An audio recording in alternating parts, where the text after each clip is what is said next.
day mga kuys, ngayon magpapalit tayo ng langis. Ang gagamitin natin, siyempre ito, Delogol.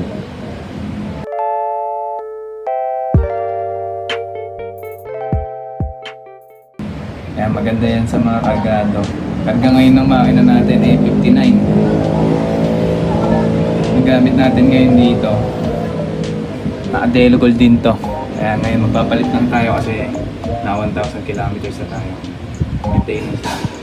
Palit tayo ngayon. Dito lang tayo magpapalit sa gilid. Yan, dyan, 17mm sukat niyan. Kung sa may pinakailalim pa, ay hindi kita dito. 14mm yan. Kaya ngayon, palit muna tayo. Yan, ready na kayo dito ng 17mm para dito sa gilid. Tapos, pangsalok ng langis.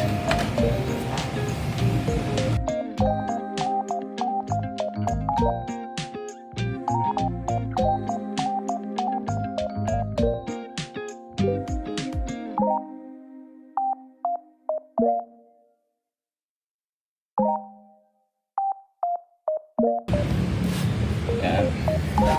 Delogol. 1,000 kilometers. Medyo maitim na din talaga. Everyday use natin. Pumasok. Yan, kapag medyo tulo-tulo na lang, tawag natin konti.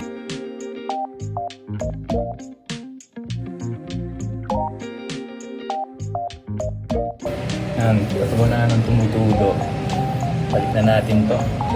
Yan, punasan muna natin. Pilitin na natin yan. Punasan din natin itong ilalim.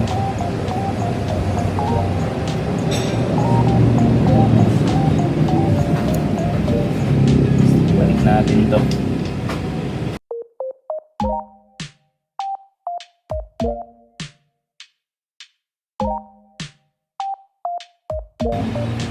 Ipitan lang natin ng sako. Mamalusilid eh.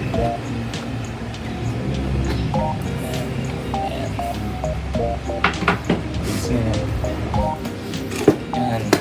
Dati ng flies. Tapos to pampakit dito para hindi magasgas. Siyempre, natin ang para sa anis. Ito, turotot lang to. Tinanggal yung ito.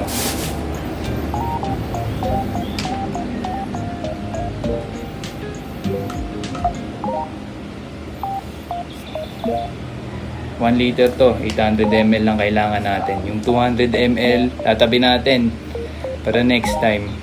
Di ba 1 liter ulit. May matitira ulit 200 hanggang sa maka 800 ml ulit tayo.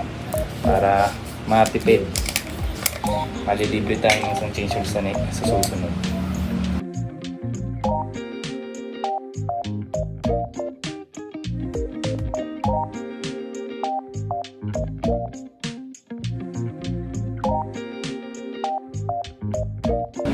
Diba?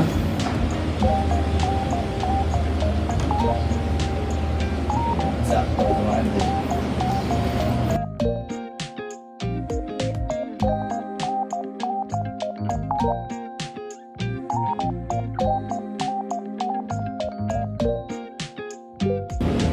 Balik natin to.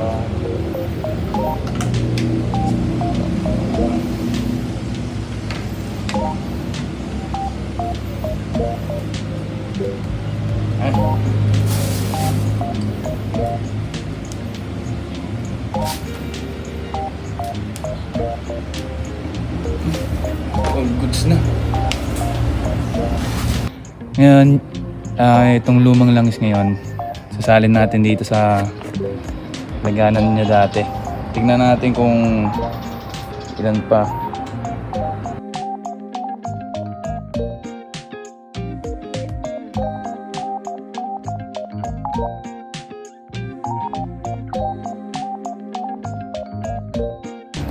Ayan. Higit 700 ml pa yung nakuha natin. Tapos may natapon konti. Tapos may naiwan pa sa loob niyan. Ibig sabihin yan, hindi siya nagbawas. Kaya sulit talaga yung Delogol. Start natin ngayon.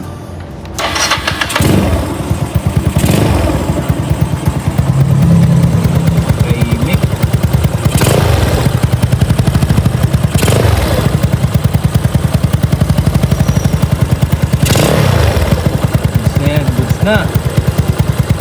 Thank you sa panonood mga kuya.